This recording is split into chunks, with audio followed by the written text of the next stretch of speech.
Bharatiya Janata party की सरकार में लोगों को बहुतायत रोजगार मिल रहा है। हमें सरकार से कोई तकलीफ नहीं। सबसे ज़्यादा दिक्कतें आती है जो यहाँ के भ्रष्ट अधिकारी हैं। तो अधिकतर किसान वगैरह जो है जानवरों से अधिकतर परेशान हैं। ये दवाइयाँ यहाँ जलाई जाती थी, दवाइयाँ लोगों को मुहैया नहीं कराई जाती। इसके पर आज भारतीय जनता पार्टी की सरकार में कोई भी अस्पताल दवाओं के मामले में कोई लापरवाही नहीं कर सकता है। मेरा काम 2 रुपए में हो रहा है तो अधिकारी को 5 रुपए देना पड़ता है। भ्रष्टाचार तो है और बहुत बड़ी समस्या भ्रष्टाचार की है और जो सरकारें है उससे ज़्यादा भ्रष्टाचार इस समय दिख रहा है। अब देखिए आप खुले आप सड़कों पे आप रंगबाई से घूम रहे हैं, किसी को कोई तकलीफ हो रही है। देखिए जो लूट हत्या डकैती अपहरण कितना अपराध था इसके पहले सरकारों में, आज देखिए बिल्कुल भयमुक्त समाज घूम रहा है। नमस्कार दोस्तों, मेरा नाम है सुमित मेहता और आप मुझे डेली न्यूज़ पर देख रहे हैं। उत्तर प्रदेश की राजधानी से सटे उन्नाव में आज हम पहुंचे हैं और जानना चाहते हैं कि यहाँ की जनता से कि क्या माहौल है, क्योंकि उन्नाव में 13 मई को मतदान होना है और उससे पहले जनता का मूड जानने आज हम पहुंच चुके हैं उन्नाव में और पूछते हैं कि वो आगामी चुनाव में किसे जिता रहे हैं। 2024 13 मई को उन्नाव में मतदान जो हो रहा है वो भारतीय जनता पार्टी के भयानक पक्ष में है और मोदी जी की सरकार के समय में जो चल रहा है वो 500 पार की बार जो लोग विपक्ष कह रहे हैं वो गलत बोल रहे हैं, उनको गलत बोलना ही बोलना है। लेकिन भारतीय जनता पार्टी 500 के पार है, 400 के पार है। 400 सीटें जीत रही है। जी हाँ, 400 जीत रही है। साक्षी महाराज लगातार 2 बार यहाँ से सांसद रहे हैं, क्या तीसरी बार भी वो बड़ी जीत दर्ज करेंगे? जी, साक्षी महाराज के ऐसे कौन से काम हैं जिसकी वजह से लोग उन्हें चुने? साक्षी महाराज हमारी जो भारत सरकार की योजना है, जितनी लागू हुई हमारे यहाँ भारत की सरकार की योजनाएं, वो सभी साक्षी महाराज ने उन्नाव जनपद में दिए हैं और सभी लागू हुए। एक योजना की बात हो तो हम आपको गिनाएं, सारी योजनाएं हो, चाहे वो शौचालय हो, चाहे वो जो आवास हो योजना हो, चाहे वो मतलब किसी प्रकार की एक गिनाएं तो बहुत समय लगेगा।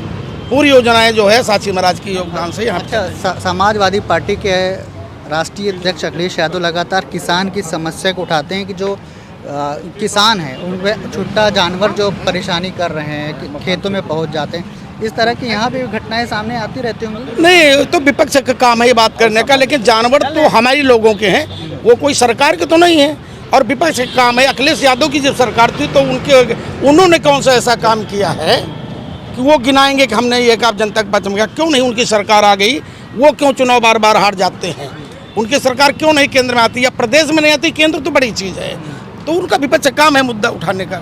समाजवादी पार्टी के जो उम्मीदवार हैं यहाँ से, क्या कहें, इंडिया गठबंधन के उम्मीदवार हैं अनु टंडन जी, इस बार उनका प्रदर्शन कैसा रहा था पिछली बार अगर देखा जाए तो? उनका प्रदर्शन जो था वही रहेगा, उससे आगे नहीं बढ़ पाएंगे वो, उससे आगे नहीं बढ़ उससे आगे नहीं बढ़ पाएंगे। मतलब उन्नाव की सीट आपके हिसाब से साक्षी महाराज तीसरी बार लगातार जीत जी रहे हैं। हाँ, हैट्रिक करेंगे साक्षी। जी जी, आप क्या कहेंगे?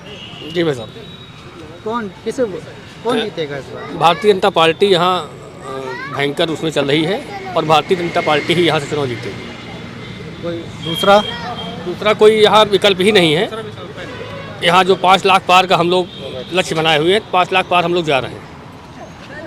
इस बार साक्षी महाराज हाईटेक करेंगे और 5 लाख पार। विपक्ष जो आरोप लगाता रहता है यहाँ पे, जो बॉन्ड पिछले दिन आया कि इलेक्ट्रॉल बॉन्ड को लेकर, चाहे नौकरियों को लेकर, 2 करोड़ नौकरियों को लेकर, और भी नोटबंदी का भी एक कहा जाता है, विपक्ष की तरफ से आरोप लगता है। इससे क्या लेके कहीं ना कहीं युवा जो है, स्पेशली अगर मैं देखूं तो युवा तो नौकरी को लेकर निराश है। युवाओं का ध्यान पूरी तरीके से भारतीय जनता पार्टी की तरफ है। वो बिल्कुल आशा भरी निगाहों से देख रहा है और भारतीय जनता पार्टी में की सरकार में उसका भविष्य है युवाओं का। युवाओं को गुंडा राज से मुक्ति मिली, माफिया राज से मुक्ति मिली और जगह जगह अपनी जो छोटी मोटी ट्रेनियाँ खुल रही हैं अभी क्षेत्र में, जगह जगह काम रोजगार लोगों को मिल रहा है। भारतीय जनता पार्टी की सरकार में लोगों को बहुतायत रोजगार मिल रहा है, किसी प्रकार की कोई समस्या नहीं है। ये जो बिचौलिए है, कुछ विपक्ष के लोग हैं, गलत तरीके से लोगों को बरगलाते हैं, संदेश गलत देते समाज में, ऐसा कुछ नहीं है। भारतीय जनता पार्टी पूर्ण बहुमत से सरकार बनाई जा रही है और उन्नाव जनपद में भारी बहुमत से सांसद हमारे साक्षी महाराज जीत रहे हैं। आपने देखा होगा 2017 से पहले की भी योगी सपा सरकार देखी, बसपा सरकार देखी, मौजूदा में कहें तो योगी सरकार जो चल रही है, क्या डिफरेंस दिखता है आपको सरकार? बहुत बड़ा डिफरेंस है, जमीन आसमान का अंतर है। योगी सरकार की तुलना में वो कहीं विपक्ष जो बरगला रहा बता रहा है, कहीं कुछ है ही नहीं। भारतीय जनता पार्टी की उत्तर प्रदेश सरकार, माननीय योगी आदित्यनाथ जी की सरकार ने वो काम किए हैं। आज देखिए आप खुलेआम सड़कों पे आप रंगबाई से घूम रहे हैं, किसी को कोई तकलीफ हो रही है? जगह जगह लूट, हत्या, डकैती, अपहरण, कितना अपराध था इसके पहले सरकारों में। आज देखिए बिल्कुल भयमुक्त समाज घूम रहा है, बहन बेटियां सुरक्षित हैं, किसी प्रकार की कोई अपनी घटना नहीं घटती है। और क्या चाहिए? नहीं, लेकिन उसके बाद भी विपक्ष ऐसे मुद्दे उठाता रहता है, जैसे फर्जी एनकाउंटर। जैसे इस समय एक मुद्दा उठा हुआ है मुख्तार अंसारी को लेकर कि मुख्तार अंसारी को जेल में जहर देकर मार दिया गया। विपक्ष का ये आरोप लग रहा है। देखिए वो मामला कोर्ट का है, जेल का है, उस विषय में हम लोग कुछ नहीं कर सकते ना। वहाँ तक हम लोग, लेकिन एक तरह से जो आरोप लगा रहे हैं, क्या गलत आरोप? नहीं, वहाँ तक हम लोग नहीं जा सकते, क्योंकि वो मामला जेल प्रशासन का है और वहाँ कोर्ट का मामला है, तो उस मामले में हम लोग कुछ नहीं बोल सकते। राम बाबू अवस्थी जी भी हैं जो स्थानीय पत्रकार हैं, उनसे जानते हैं कि क्या माहौल है यहाँ पे स्थानीय। देखिए, रूरल एरिया जो भी है, ग्रामीण क्षेत्र यहाँ का, वो मतलब अधिकतर जहाँ भी जाते हैं लोगों से पूछताछ होती है, तो अधिकतर किसान वगैरह जो है जानवरों से अधिकतर परेशान भी हैं। जैसा भाई साहब ने बताया कि लोगों के ही जानवर हैं, दूध मतलब उनसे मतलब जैसे बांध लिया फिर छोड़ दिया, ये तो समस्या बनी हुई है। लेकिन जो है योगी मोदी तो इस समस्याओं का हल नहीं कर सकते हैं। लोगों को योगी मोदी इन समस्याओं का हल नहीं कर सकते हैं, लेकिन इन समस्याओं का हल लोगों को ही निकाल कर करना होगा। लेकिन यहाँ पे जो इस समय ग्रामीण क्षेत्र और रूरल एरिया क्षेत्रों में जो है, इस समय उन्नाव ज़िले की सीट पर जो टक्कर है वो बहुत अहम होने वाली है, जिसमें लोगों और क्षेत्रीय लोगों का कहना है। स्थानीय स्तर पर अगर देखी जाए तो आपने परेशानियों को देखा होगा कि कौन सी परेशानियां हैं जिस पर अभी काम नहीं हुआ या धीरे हो रहा है, या फिर इस पर काम अभी होना चाहिए। कौन सी समस्या? समस्याएं अपने यहाँ उन्नाव ज़िले में बहुत सी चली हैं। जैसे साक्षी महाराज जब पहली बार आए थे यहाँ उन्नाव ज़िले में कदम रखा था, तो इन्होंने स्लाटर हाउस के बारे में मतलब बोल करके चुनाव को जीता था, और स्लाटर हाउस उसके बावजूद भी बंद नहीं हुए हैं, और वही समस्या उत्पन्न हो रही है। लेकिन उस पर बंद भी नहीं हुए हैं और वैसे भी चल रहे हैं, ठीक है, और चुनाव भी जीते हैं। और क्योंकि साक्षी महाराज हिंदुत्व पार्टी में हैं, हिंदुत्व की मदद करते हैं, हिंदुत्व के लिए बोलते हैं, ठीक है। लेकिन कुछ चीज़ें कमियां जो रह जाती हैं, हो सकता है साक्षी महाराज तक ना पहुंच पाती हूँ, ठीक है। उस कमियों को, थोड़ा खामियों को दूर करना पड़ेगा साक्षी महाराज को। लेकिन इस समय जो इस बार जो टक्कर होगी 2024 की, वो एक अहम टक्कर होगी। इसमें अन्नू टंडन का भी बोलबाला है। क्षेत्र में जो लोगों का कहना है, क्षेत्रीय लोगों का कहना है, किसान की समस्याएं हैं, जानवरों की समस्याएं, स्लाटर हाउस की समस्याएं हैं। अभी एक यहाँ पे कोको कोला कंपनी है, चाहे स्लाटर हाउस हो, तो प्रदूषण वगैरह है, नदियाँ नालियों को पे अगर आप गंगा जी चले जाइए, वहाँ पे बड़े बड़े जो नालियाँ बह रही हैं, जिनका प्रदूषण जो है युक्त पानी वो गंगा जी में जा रहा है, जिसको मोदी जी ने भी और एक उमा भारती जी ने गंगा को, शुद्ध गंगा को चलाने का एक अभियान भी चलाया। अविरल गंगा, निर्मल गंगा चलाने का अभियान चालू किया था। उसमें सरकार ने जो है करोड़ों रुपए खर्च किए थे, लेकिन अभी तक गंगा निर्मल नहीं हो पाई हैं। विकास की अगर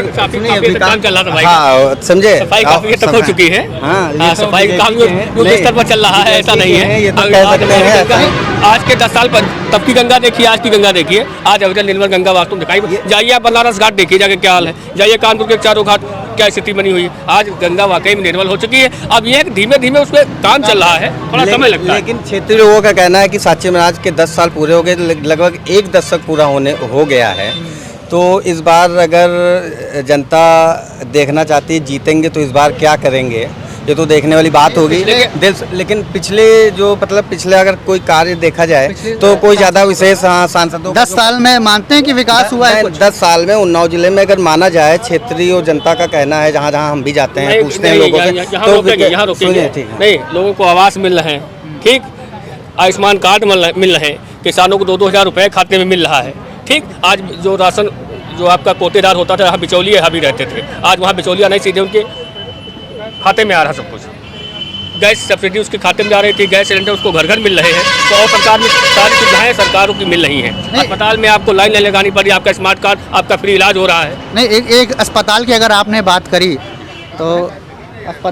बात करी तो मैंने देखा है लखनऊ में एक लोक बंधु अस्पताल है, वहाँ पर जो है लोग जो हैं उन्नाव से इलाज कराने वहाँ जाते हैं। अगर यहाँ पे बेहतर इलाज मिल रहा है, मेडिकल में कहीं ना कहीं कमी है। उसकी नहीं, एक हमारा अस्पताल पुरवा क्षेत्र में बन रहा है, ठीक। अब यहाँ चूँकि सरकार बनी है, हमारे काम चल रहे हैं, अस्पतालों में व्यवस्थाएं चल रही हैं। हाँ, एक ट्रामा सेंटर आगे बढ़ रहा है, आगे व्यवस्थाएं सरकार बनेगी और आगे काम होंगे। लगातार काम चल रहा भाजपा की सरकार में, और भी जो योजनाएँ हैं बहुतायत आने वाली हैं, कुछ आ चुकी हैं, लगातार काम चल रहा है, तो थोड़ा बहुत आगे भी हो सकता है। मैंने खुद ये अपनी आंखों से देखा है कि लोगों की परेशानी लोग उन्नाव से इलाज कराने लखनऊ पहुंच रहे हैं, फर्श पे बैठे हुए हैं, पर्चे के लिए लाइन लगा रहे हैं, मरीज ज़मीन पे लेटा हुआ है।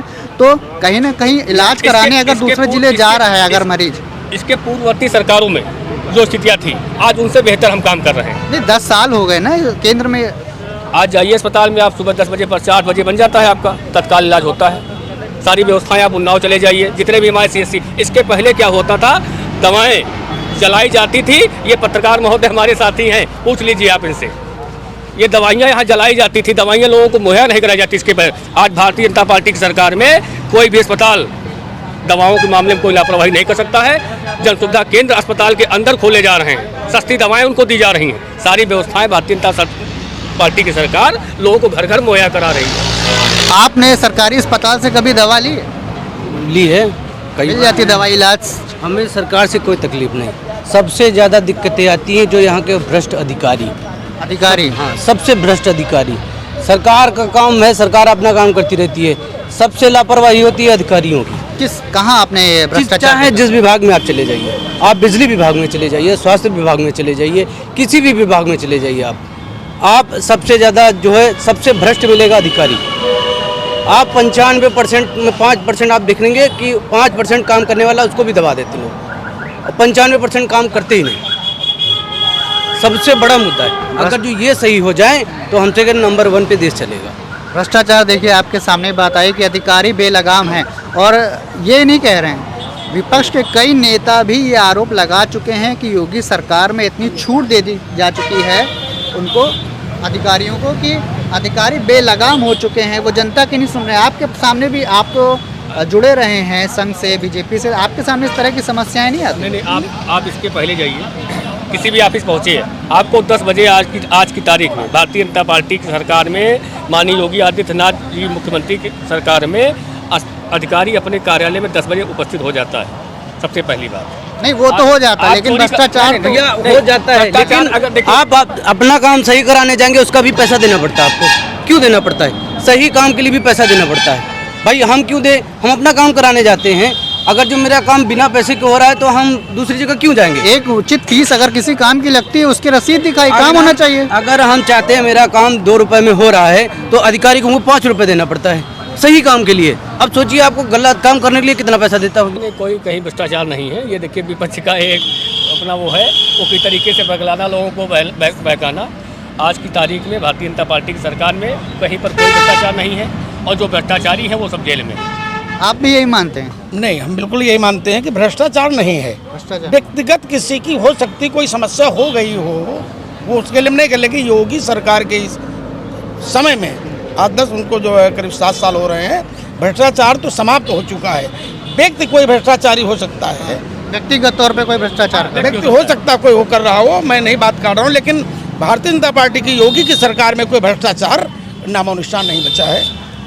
आप क्या कहेंगे? आप तो पत्रकार हैं, ये स्थानीय पत्रकार हैं, तो थोड़ा व्यस्त मोबाइल पे ज़्यादा रहते हैं क्योंकि खबरें आती रहती हैं। क्या भ्रष्टाचार है कि नहीं एक बड़ी समस्या है सरकार की? नहीं, भ्रष्टाचार तो है, और बहुत बड़ी समस्या भ्रष्टाचार की है, और जो सरकारें थीं उससे ज़्यादा भ्रष्टाचार इस समय दिख रहा है। जैसा हमारे भाई साहब ने बताया कि स्वास्थ्य विभाग हो या बिजली विभाग हो और भी शिक्षा विभाग हो, तो भ्रष्टाचार तो चरम सीमा पे है। लेकिन अगर कोई भ्रष्टाचार की खबर योगी तक पहुंचती है तो वो भ्रष्टाचार खत्म हो जाता है, लेकिन अगर कोई भ्रष्टाचार योगी तक नहीं पहुंच जाती है, खत्म होता है। सुनिए तो, लेकिन जरूरी नहीं कि हर खबर मुख्यमंत्री तक पहुंचे। स्थानीय स्तर पे इस बात को स्वीकार करें कि हमारे मुख्यमंत्री अच्छा कार्य कर रहे हैं, इस बात को स्वीकार करें। मुख्यमंत्री की तारीफ तो हो रही है, हमारे मुख्यमंत्री लेकिन अच्छा काम कर रहा है। लेकिन अधिकारी सबसे ज्यादा भ्रष्ट शिक्षा विभाग और दूसरा स्वास्थ्य विभाग सबसे ज्यादा। मुख्यमंत्री की तारीफ तो सभी कर रहे हैं। नहीं, मुख्यमंत्री अच्छा, सरकार अच्छी योजना है उसकी अच्छी है, मुख्यमंत्री की तारीफ काम हो रही अच्छे, है, कानून लेकिन भी अच्छा स्थानीय स्तर पे जो अधिकारी है, चाहे वो कोई भी अधिकारी हो, वहाँ भ्रष्टाचार है, जिसकी वजह से बाकी सरकारें उसकी अच्छी है, नुकसान हो रहा है। वो कोई सरकारें अच्छी है, कोई विकल्प नहीं। हम यही कहते हैं बीजेपी चुनाव विकल्प क्या है? अच्छी बात, विकल्प कोई नहीं है। योगी की चुनाव अच्छी बात है, नहीं बस लोकसभा चुनाव में विकल्प क्या है? अब आप सामने हम क्या बताएं? नहीं, आप क्या देखते हैं 24 में कौन आएगा सत्ता? मोदी सरकार, मोदी जी आएंगे, 400 पार जाएंगे। बिल्कुल। मतलब आप योगी आदित्यनाथ की सरकार से भी खुश हैं? हाँ, खुश हैं। तो सेंटर में मोदी का आना, केंद्र में आना तय है। देश को बचाना है तो मतलब बीजेपी अपनाना है। कौन जीतेगा 2024 में उन्नाव से? इस बार उन्नाव से फिर तीसरी बार साक्षी महाराज जी जीतेंगे। बीजेपी जो दावा कर रही है 400 पार सीटों का, वो कर पाएगी? 400 पार पूरे रहेंगे इस बार, 400 से केंद्र में यानी मोदी सरकार बनना तय है आपके हिसाब से? केंद्रीय सरकार मोदी की बनने वाली है, उसको कोई रोक नहीं पा रहा। देखा आपने किस तरह कहा, तो यही जा रहा है कि उन्नाव में बीजेपी जीतेगी, साक्षी महाराज लगातार हैट्रिक लगाएंगे तीसरी बार। फिलहाल अगर आपको ये वीडियो पसंद आया है तो कमेंट ज़रूर करें और चैनल को सब्सक्राइब करें। नमस्कार।